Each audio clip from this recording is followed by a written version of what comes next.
함께 있었던 것으로 우리가 이해해야 합니다. 죄가 들어오기 전까지 하나님이 에덴 동산에 오셨다는 그 소리를 들으면 인간들은 기뻤습니다. 설레었습니다. 하나님과 함께 동산을 거느는 였습니다. 그러나 방금 읽었던 본문을 보니까요, 타락하여 죄가 들어간 인간들의 모습은 하나님이 다시 동산을 거닐기 위하여 서늘한 때에 오셨는데 그들은 그 소리를 듣고 두려워하였습니다. 낯을 피하기 시작했다라고 말씀은 적혀 있습니다. 불과 어제까지만 해도 환영의 대상이었고 기쁨의 대상이었던 그 하나님, 내 마음을 설레게 했던 대상이었던 그 하나님이 오늘부터는 기피하게 되었고 두려워하게 되었고 숨고 싶은 대상이 된 그런 하나님이 되어버렸습니다. 우리 예배가 변하기 시작했던 것이 바로 그 죄 때문인 것입니다. 그 타락한 인간들은요, 에덴 동산에서 쫓겨나게 되었습니다. 그리고 쫓겨난 이후에 본문이 오늘 우리가 읽었던 본문입니다.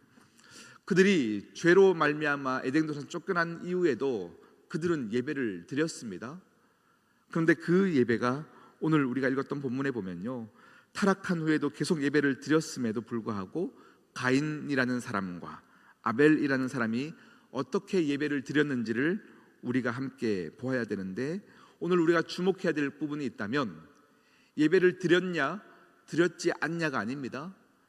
하나님께서 받으시는 예배가 있고 예배를 드렸음에도 불구하고 받으시지 않는 예배가 있다에 초점을 맞추어야 합니다. 가인과 아벨 모두 제물을 가지고 하나님께 나아왔습니다. 아직 율법을 받기 전이거든요. 출애굽기 20장 이후에 모세를 통하여 율법을 받아서 우리가 어떻게 예배해야 되는지에 대한 지침을 받기 전, 이 가장 처음 단계 때에 그들이 하나님을 예배드린 걸 보면 하나님이 함께 동산을 거두시면서 이 친밀함을 유지해야 된다, 이것이 예배다 가르쳐 주었던 것 같습니다. 아버지 어머니로부터 그 가르침을 받았던 가인과 아벨이 오늘 율법을 받기 전임에도 불구하고 예배를 드렸습니다. 가인은 농사 짓는 사람이니까 농작물을 가지고 땅의 소산물을 가지고 제물을 드려 예배를 드렸고, 아벨은 목축하는 사람이었습니다. 여러분, 이때는 고기를 먹기 전입니다. 육식을 먹은 것은 노아의 홍수 사건 이후에 사람들이 육식을 먹었다라고 하니까요, 아벨이 목축을 했다라는 얘기는 그 목축을 하여서 잡아먹었다는 이야기가 아니라 우유를 얻고 털과 가죽을 얻었다로 이해하시면 됩니다. 양을 치는 사람이니까 양의 첫 새끼와 양의 기름을 가지고 예배를 드렸습니다.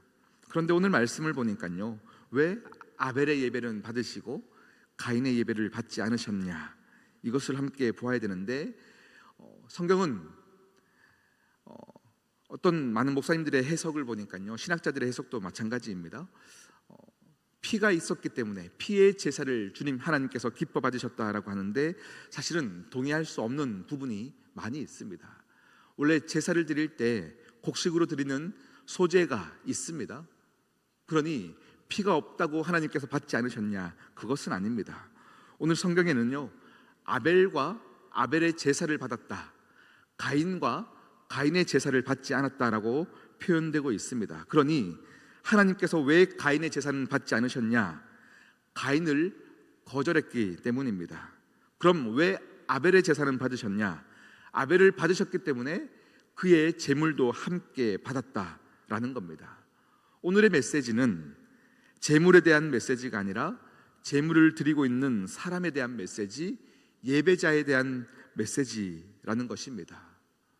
우리가 아무리 헌신하고 수고함에도 불구하고 창세 전, 창세 후 그때 하나님과 친밀하게 교제했던 이 관계를 잊고 우리의 모든 행위, 예배를 드리는 행위는 아무것도 하나님 아버지 앞에 예배가 되지 못한다라는 것을 말씀하고 있는 겁니다.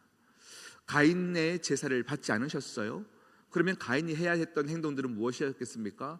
하나님, 왜 내 제물은 받지 않으십니까? 하고 하나님께 물어봤었어야죠. 내가 무엇이 잘못된 건지 알려주시면 또 내가 회개하고 통회하는 마음으로 고쳐서 하나님께 진실한 예배를 드리겠습니다 하고 물어야 되는 것이 예배자의 모습인 겁니다. 그러나 그는 끝까지 화만 내는 모습입니다. 하나님을 향하여 화를 내고 동생을 향하여 화를 내고 있습니다. 다시 말하면 그의 예배드리는 이 모습을 보면 하나님을 향한 두려운 마음을 잃어버렸습니다. 사랑하는 마음, 경외하는 마음 없이도 그는 곡식을 가지고 예배하는 모습을 보이고 있습니다. 이 시간 여러분에게 묻겠습니다. 오늘 예배 드리는 여러분의 그 마음의 중심에 하나님을 정말로 두려워하는 마음이 있습니까? 하나님을 정말 기대하여서 사랑하는 마음이 있습니까? 오늘 이 시간 하나님께서 들리시는 이 거느시는 소리 가운데서 여러분 정말로 설레어서 기뻐하는 마음으로 오셨습니까? 매일매일 드려지는 관례로 그냥 오늘 이 시간에 오셨습니까? 우리 하나님께서 기뻐 받으시는 예배가 있고 기뻐하지 않는 예배가 있다라는 이 말씀은 우리의 생각을 뒤흔들어야 합니다. 오늘 이 자리에 있기 때문에 다 받으실 거야가 아니라 오늘 우리의 드려지는 예배 가운데 설레는 마음으로 기뻐하는 마음으로 하나님께 나아가는 자가 있다. 주님은 그 예배를 기뻐 받으신다 말씀하십니다. 제가 사역들을 할 때 초등학생들을 만났던 하는 때였습니다. 어떤 초등학생이요, 선생님 오늘 제가 수련회 와줘서 참 고맙죠. 내가 너무 이쁘죠. 저한테 뭐 해주실 거예요? 이제 이렇게 얘기했던 친구가 기억이 났습니다. 너무 이쁘죠. 정말로 정말 세상에 가진 것이 없는 고아입니다. 그런데 또 은혜를 사모하여서 선생님들이 부를 때 수련회까지 달려온 친구들이 정말로 이쁘고 고맙고 정말로 하나님께서 은혜 주시기를 간절히 바랬었습니다. 신앙이 아직 성숙하지 않았으니까요, 애교로 충분히 받아줄 수 있는 이야기입니다. 그런데 신앙생활의 연수가 쌓이고 나이가 들어서도 이런 마음을 가지고 계신 분들이 계십니다. 목사님, 저 교회 와주니까 고맙죠. 저한테 뭐 해주실 건가요? 저 이만큼 수고하고 봉사했는데 저한테 뭐 해주실 건가요? 이렇게 생각하는 사람들이 또 있습니다. 여러분, 말씀에서는요, 예배를 받는다라고 표현하지 않습니다. 예배는 드리는 것입니다. 예배는 오늘 나에게 하나님 주실 것만 생각하면서 받는 예배가 아니라 성경은 어디서도 그렇게 가르치지 않습니다. 예배는 천지를 창조하셨던 그 하나님 아버지께서 친밀하게 내게 찾아오셔서 죄와 분리시켜 주신 은혜에 감격하여서 오늘 하나님께 내 것을 드린다, 이것이 바로 예배의 본질이었는데 우리의 믿음과 영성이 그 영성의 길에서 벗어난 이유가 무엇입니까? 자꾸 신앙을 내 중심적으로 가져와 버렸습니다. 성경 공부를 하고 선교를 하고 전도를 하고 구제를 하는 것도 뭔가 다 하고 나서 뿌듯하게 당연한 결과로 하나님 뭐 주실 겁니까? 내가 뭔가 하나님께 받을 자격이 있는 것처럼 생각하더라라는 겁니다. 그러니 바리새인들이 그런 모습으로 하나님께 예배를 드렸습니다. 나는 저 사람과 같지 아니하여 토색하고 불의하고 간음하지 아니하고 금식하였고 11조하였고 그러니 나에게 뭐 해주실 겁니까? 그것을 예배로 생각하였습니다. 그 기도가 하나님 앞에 기도가 될 수 없었던 이유는 무엇입니까? 그들의 예배는 하나님을 위한 예배가 아니라 자기를 위한 예배였습니다. 나의 유익과 나의 필요를 채우기 위한 행위로 예배 드릴 때 하나님께서는 절대 그 예배를 받지 아니하십니다. 병든 영성입니다. 삐뚤어진 믿음인 것입니다. 어느 청교도 신학자가 쓴 책을 봤는데요, 책의 내용 중에 굉장히 예리한 통찰력이 있는 글구가 있었습니다. 제가 한번 읽어드리겠습니다. 하나님께 경의를 표하는 척하면서 자신의 유익만을 꾀하는 사람은 하나님을 예배하기보다 조롱하는 쪽에 더 가까운 사람입니다. 하나님을 영화롭게 하기보다 우리가 만족해야 한다고 믿을 때 하나님을 우리보다 아래에 두게 되며 하나님이 우리의 유익을 위해 자신의 영광을 포기하셔야 한다는 것을 믿는 어리석은 상상에 빠지게 됩니다. 우리 자신을 하나님보다 더 영광스럽게 만드는 것입니다. 여러분 이해가 되십니까? 오늘 예배는 여러분 무엇인가 받기 위해 오셨습니까? 하나님께 감사하며 드리기 위해 오셨습니까? 이것이 바로 우리가 고민해 봐야 될 가장 중요한 예배자의 모습입니다. 여러분, 하나님께 예배할 때 가장 큰 걸림돌이 뭘까요? 어느 날 갑자기 마이크가 안 나오고 음향이 안 되고 찬양팀의 자질이 떨어지고 이것이 가장 큰 문제일까요? 아닙니다. 예배를 드릴 때 가장 큰 걸림돌이 되는 건 나입니다. 내가 가장 큰 문제입니다. 우리 자신, 내 마음, 예배의 자리조차 하나님을 높이고 경배하는 대신에 내가 필요한 것들에만 집중하여 하나님께 달라고 떼쓰며 나아가는 그 모습이 예배를 온전히 드리는 것에 가장 큰 걸림돌이요 장애물이 되어집니다. 왜 가인과 그의 제물은 받지 않으셨냐? 그 마음 가운데 사랑이 없었습니다. 하나님께 드리는 제물에 사랑이 없었습니다. 그의 예배 드리는 헌신에 사랑이 없었습니다.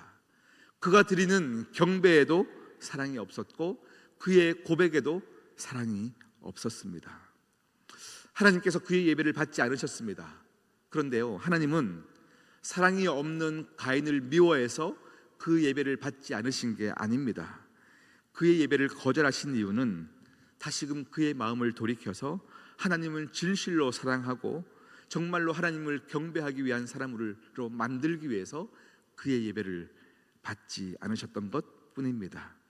우리 오늘 이 시간 우리의 예배를 한 번 더 점검해 보십시다. 이 시간 나는 정말로 하나님을 사랑하여 오늘 이 자리에 왔는가? 내 예배는 정말로 온전히 하나님께 드리기 위해서 이 자리에 왔는가?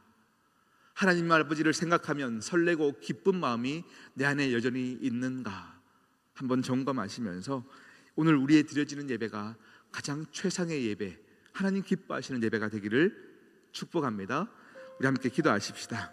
나를 점검하면서 이 시간 함께 기도하겠습니다.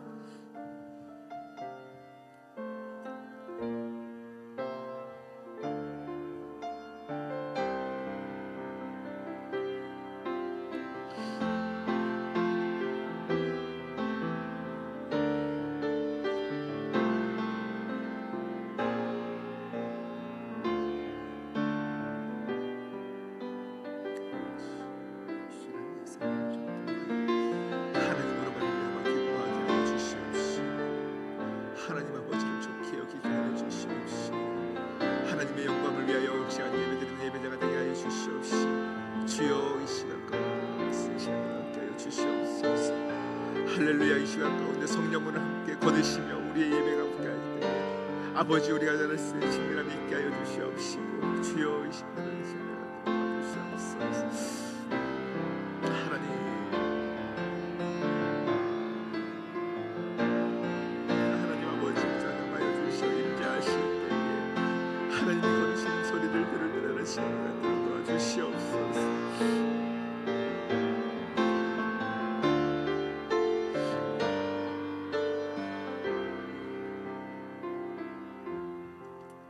하나님, 우리 시온 성교에서 드려지는 모든 예배 가운데 우리 하나님 아버지께서 좌정하여 주셔서 오늘 이 시간 이곳을 거느실 때에 하나님을 기뻐하게 하여 주시옵시고 하나님으로 말미암아 설레게 하여 주시옵시고 하나님과 함께 거닐며 친밀한 예배가 될 수 있도록 은혜 더하여 주시옵소서.